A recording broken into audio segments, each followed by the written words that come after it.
Assalamualaikum warahmatullahi wabarakatuh. Selamat datang kembali di buku video digital Etika Profesi Manajemen Pendidikan. Kita baru saja menyelesaikan bab 5, di mana kita telah membekali diri dengan berbagai model dan kerangka kerja yang dapat membantu kita dalam menganalisis dan mengambil keputusan ketika dihadapkan pada dilema etis yang kompleks. Kemampuan analisis dan pengambilan keputusan individu ini tentu sangat penting. Namun, perilaku etis tidak terjadi dalam ruang hampa. Ia sangat dipengaruhi oleh lingkungan di mana kita bekerja dan berinteraksi setiap hari. Oleh karena itu, pada bab 6 ini, fokus kita akan bergeser dari level individu ke level institusi. Kita akan membahas tema besar mengenai bagaimana membangun budaya etis di institusi pendidikan. Apa yang dimaksud dengan budaya etis, dan bagaimana kita bisa secara sengaja membentuknya. Pada modul pertama bab ini, Modul 6,1, kita akan memulai dari titik yang paling fundamental dan berpengaruh, yaitu peran pemimpin pendidikan dalam membentuk budaya etis.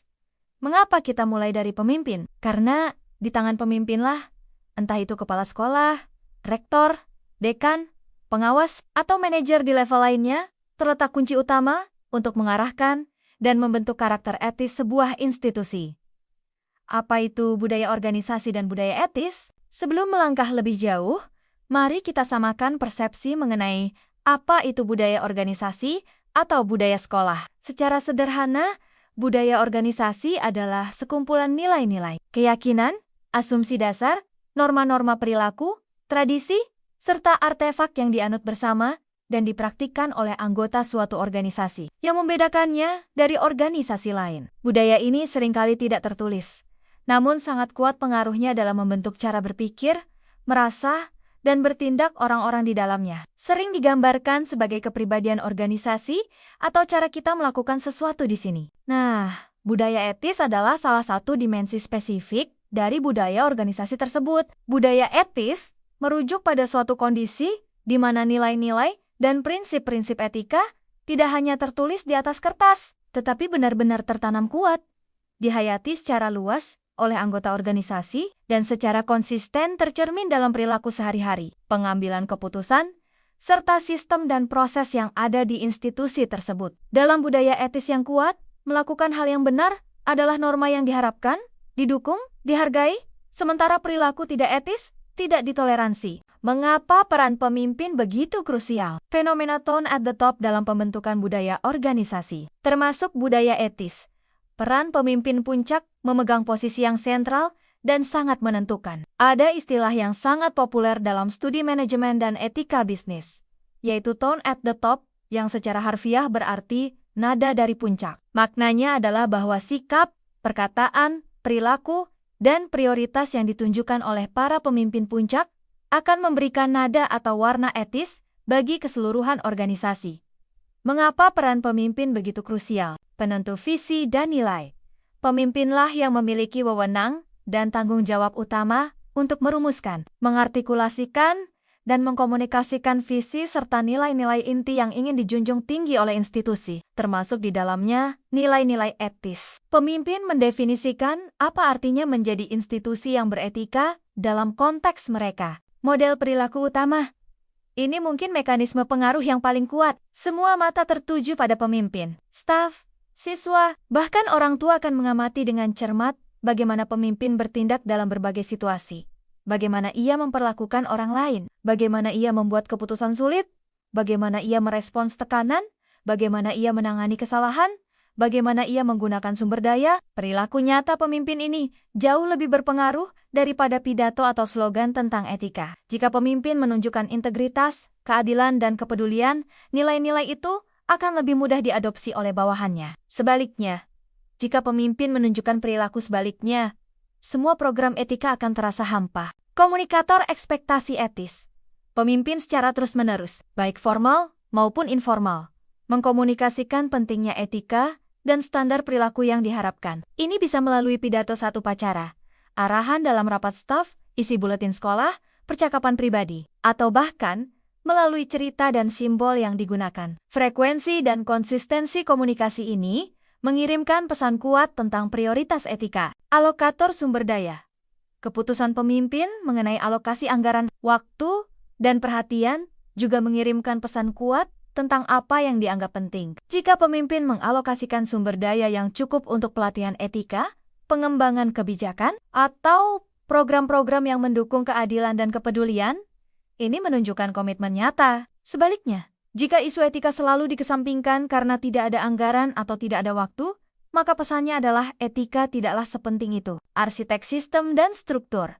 Pemimpinlah yang memiliki otoritas tertinggi untuk merancang, mengimplementasikan, dan memastikan berjalannya sistem serta struktur organisasi yang mendukung perilaku etis. Ini mencakup pembuatan kebijakan yang jelas, mekanisme pelaporan yang aman, sistem evaluasi kinerja yang adil, dan proses penegakan aturan yang konsisten. Tanpa dukungan pemimpin, sistem ini tidak akan berjalan efektif. Penentu konsekuensi.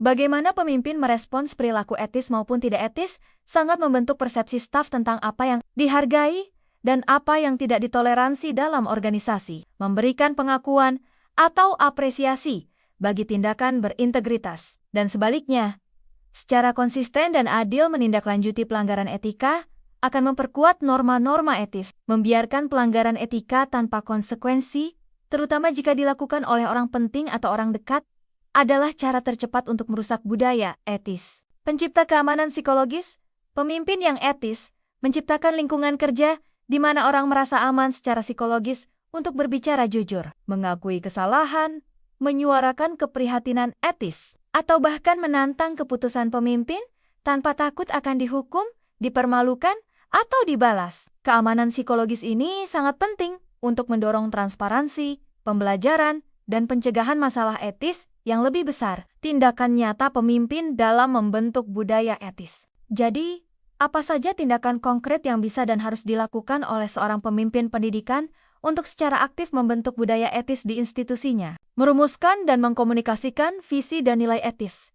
Jangan biarkan nilai-nilai etis hanya tersirat. Definisikan secara eksplisit nilai-nilai inti yang ingin dijunjung sekolah. Komunikasikan nilai-nilai ini secara berulang melalui berbagai media, dan jelaskan bagaimana nilai-nilai ini harus diterjemahkan dalam perilaku spesifik sehari-hari. Menjadi teladan yang konsisten, ini adalah kunci utama. Pastikan perilaku Anda sendiri selaras dengan nilai-nilai yang Anda promosikan. Tunjukkan integritas dalam setiap keputusan. Perlakukan semua orang dengan adil dan hormat. Akui kesalahan jika Anda membuatnya. Dan tunjukkan kepedulian yang tulus. Konsistensi adalah mata uang kredibilitas Anda. Membuka dialog etis. Jadikan etika sebagai topik pembicaraan yang normal dan terbuka. Bukan sesuatu yang tabu atau hanya dibahas saat ada masalah. Gunakan rapat staf, sesi pengembangan profesional, atau bahkan obrolan informal untuk mendiskusikan isu-isu etis, dilema yang mungkin dihadapi, atau contoh-contoh perilaku etis yang baik. Dorong pertanyaan dan perbedaan pandangan yang konstruktif. Memberdayakan staf. Berikan kepercayaan dan dukungan kepada staf untuk membuat keputusan etis dalam lingkup tanggung jawab mereka. Jangan menerapkan micromanagement yang berlebihan. Sediakan panduan dan sumber daya yang mereka butuhkan, tetapi juga beri mereka ruang untuk menggunakan penilaian profesional mereka secara bertanggung jawab. Berinvestasi pada pengembangan kompetensi etis. Alokasikan waktu dan sumber daya untuk pelatihan etika bagi diri Anda sendiri dan seluruh staf. Pastikan pelatihan ini relevan, interaktif, dan berkelanjutan. Membangun sistem pendukung etika. Secara proaktif menginisiasi, mendukung, dan memastikan implementasi sistem-sistem kunci seperti kebijakan etis yang jelas, mekanisme pelaporan yang aman, serta proses investigasi dan penegakan yang adil dan transparan. Memberikan pengakuan dan menetapkan konsekuensi. Jangan ragu memberikan apresiasi kepada individu atau tim yang menunjukkan komitmen kuat pada etika. Sebaliknya, tunjukkan bahwa pelanggaran etika tidak akan ditoleransi melalui proses penegakan yang adil dan konsisten. Tantangan bagi pemimpin dalam membangun budaya etis, tentu saja. Upaya membentuk budaya etis bukanlah tanpa tantangan bagi pemimpin. Tekanan mencapai target. Fokus yang berlebihan pada pencapaian target kuantitatif terkadang bisa menciptakan tekanan yang menggoda pemimpin atau staf untuk mengabaikan proses atau nilai etis. Mengubah kebiasaan lama. Jika institusi sudah memiliki budaya kerja yang kurang etis atau permisif terhadap penyimpangan tertentu, mengubahnya akan membutuhkan waktu, kesabaran, ketekunan, dan seringkali menghadapi resistensi dari pihak-pihak yang merasa nyaman dengan status quo. keterbatasan sumber daya. Implementasi program etika yang komprehensif membutuhkan alokasi sumber daya yang mungkin terbatas, menjaga konsistensi di bawah tekanan. Godaan terbesar seringkali muncul ketika pemimpin berada di bawah tekanan. Mampukah ia tetap berpegang pada prinsip etisnya? Kelelahan dan isolasi. Peran sebagai penjaga moral institusi bisa terasa berat dan terkadang membuat pemimpin merasa sendirian. Menjaga semangat dan mendapatkan dukungan menjadi penting. Kesimpulan, sebagai penutup modul 6,1 ini, kita dapat menyimpulkan bahwa pemimpin pendidikan memegang peran yang sentral dan tak tergantikan dalam membentuk budaya etis di institusi mereka melalui visi yang mereka tetapkan, keteladanan yang mereka tunjukkan, komunikasi yang mereka lakukan, alokasi sumber daya, pembangunan sistem, serta respons mereka terhadap perilaku etis dan tidak etis. Para pemimpin secara aktif mengukir karakter moral organisasinya. Membangun budaya etis bukanlah pekerjaan sampingan, melainkan tanggung jawab kepemimpinan yang fundamental dan berkelanjutan. Komitmen dan integritas pemimpin adalah titik awal yang mutlak diperlukan.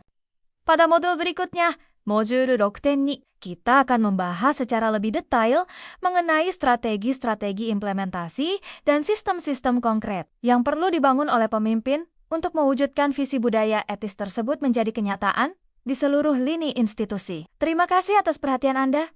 Semoga kita semua, sebagai calon atau pemimpin pendidikan saat ini, semakin menyadari dan siap mengemban peran penting kita sebagai pembentuk budaya etis di lingkungan kerja kita masing-masing. Wassalamualaikum warahmatullahi wabarakatuh.